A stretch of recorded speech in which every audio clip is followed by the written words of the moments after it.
సికింద్రాబాద్ మహంకాళి అమ్మవారి బోనాల ఉత్సవాలు ఘనంగా జరుగుతున్నాయి. అమ్మ దర్శనానికి భారీగా తరలివస్తున్న భక్తులు బోనాలు సమర్పించుకుంటున్నారు. ముఖ్యమంత్రి కిరణ్ కుమార్ రెడ్డి అమ్మవారిని దర్శించుకున్నారు. తెలుగుదేశం అధినేత చంద్రబాబు ఆయన కుమారుడు లోకేష్ తో కలిసి ఉత్సవాల్లో పాల్గొన్నారు. అమ్మవారిని దర్శించుకున్నారు. లోక్సత్తా జాతీయ అధ్యక్షుడు జయప్రకాష్ నారాయణ, భాజపా సీనియర్ నేత బండారు దత్తాత్రేయ కూడా అమ్మవారిని దర్శించుకున్నారు.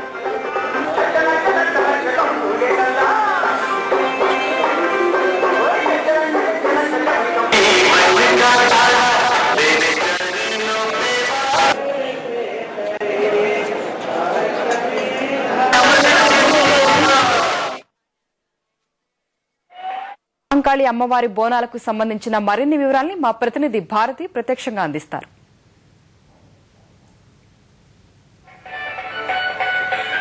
తెలంగాణ సంస్కృతికి అద్దం పట్టే ఆషాఢ బోనాల జాతర సికింద్రాబాద్ ఉజ్జయిని మహంకాళి దేవాలయంలో ఘనంగా కొనసాగుతోంది.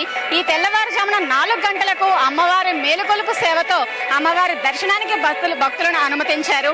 4 గంటల నుంచి అమ్మవారు దర్శనం అందుబాటులో ఉంటుందని తెలుసుకున్న భక్తులు అర్ధరాత్రి 1 గంట నుంచి ఇక్కడ క్యూ లైన్లలో బారులు తీరారు. ప్రస్తుతం మనం ఈ వైపు ఉన్నటువంటి మహిళల కోసం ప్రత్యేకంగా ఉన్నటువంటి క్యూ లైన్ వద్ద ఉన్నాము. ఈ క్యూ లైన్ లో ముఖ్యంగా ప్రధానంగా బోనాలతో అమ్మవారి దర్శనానికి వచ్చే భక్తుల కోసం ఈ క్యూ లైన్ ప్రత్యేకంగా ఏర్పాటు చేశారు. అయితే ఈ లైన్ ఎక్కడ కూడా ఆపడం లేదని చెప్పి భక్తులకు ఎలాంటి ఆటంకం కలుగుతుంది అంటే ప్రధానంగా వీరంతా కూడా ఉపవాస దీక్షలో అమ్మవారికి బోనం సమర్పిస్తుండటంతో ఎక్కడ క్యూ లైన్ లో ఆపకుండా ముందుకు సాగుతున్నామని చెప్తున్నారు. అయితే ఈ లైన్ లో కూడా వచ్చిన వాళ్ళు ఈ బోనం ఎత్తుకొచ్చినటువంటి భక్తులకు కూడా 1.5 నుంచి 2 గంటల సమయం దర్శనానికి పడుతుంది. ఒక్కసారి వీరు క్యూ లైన్ లోకి వస్తే దర్శనం చేసుకుని బయటకు రావడానికి సుమారుగా 2 గంటల సమయం పడుతుంది. ఇక మనకి కుడివైపున ఉన్నటువంటి క్యూ లైన్ లో కనుక చూస్తే అక్కడంతా కూడా బోనం కాకుండా అమ్మవారిని దర్శనం చేసుకోవడానికి వచ్చినటువంటి భక్తులందరినీ కూడా ఆ క్యూ లైన్లలో అనుమతిస్తున్నారు.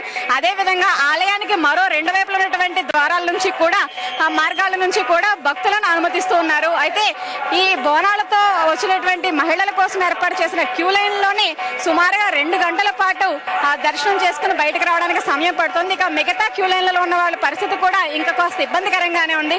వారికి కనీసం 5 గంటల నుంచి 6 గంటల సమయం పడుతుంది అమ్మవారి దర్శనం చేసుకుని రావడానికి.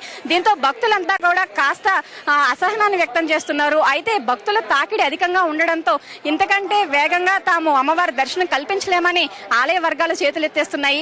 వాస్తవానికి ఈ మహంకాళి ఉజ్జయిని మహంకాళి అమ్మవారి ఉత్సవాలు ఈ నెల 14వ తేదీ నుంచి ఘటము ఎదుర్కోళ్ల ఉత్సవంతో ప్రారంభమవుతుంది. కాబట్టి ఈ బోనాల రోజు అలాగే రేపు జరిగే రంగం రోజు భక్తుల తాకిడి అధికంగా ఉంటుందని తెలిసినటువంటి భక్తులు చాలా మంది ఈ 14వ తేదీ నుంచి కూడా అమ్మవారిని దర్శించుకుంటూ తమ మొక్కులు తీర్చుకుంటుంటారు. అయితే చాలా మంది మాత్రము ఈ రోజే అమ్మవారికి బోనం ఇవ్వడము అలాగే ఈ రోజే అమ్మవారిని దర్శనం చేసుకోవడము తమ కుటుంబ ఆనవాయితీగా సంప్రదాయంగా వస్తుందని, కాబట్టి ఎంతసేపు క్యూ లైన్లలో ఉన్నప్పటికీ కూడా తాము ఈ రోజే అమ్మవారిని దర్శించుకోవాలనేటువంటి ఉద్దేశంతోనే ఈ రోజు క్యూ లైన్లలో గంటల తరబడి కూడా వేచి ఉన్నామని చెప్తున్నారు.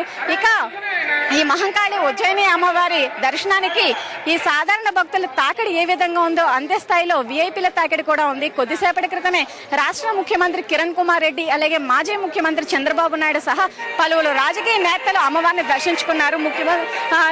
చంద్రబాబు నాయుడు అయితే అమ్మవారిని దర్శించుకున్న అనంతరము రాష్ట్రంలో వర్షాలు సమృద్ధిగా కురవాలని, పంటలు సమృద్ధిగా పండాలని, రాష్ట్ర అభివృద్ధి జరగాలని అమ్మవారిని కోరుకున్నట్లుగా చెప్పారు. మరి కాసేపట్లో ఇక్కడికి వైసీపీ గౌరవాధ్యక్షులు విజయమ్మ అలాగే తెరాస అధినేత కేసీఆర్ కూడా అమ్మవారిని దర్శించుకోనున్నారు.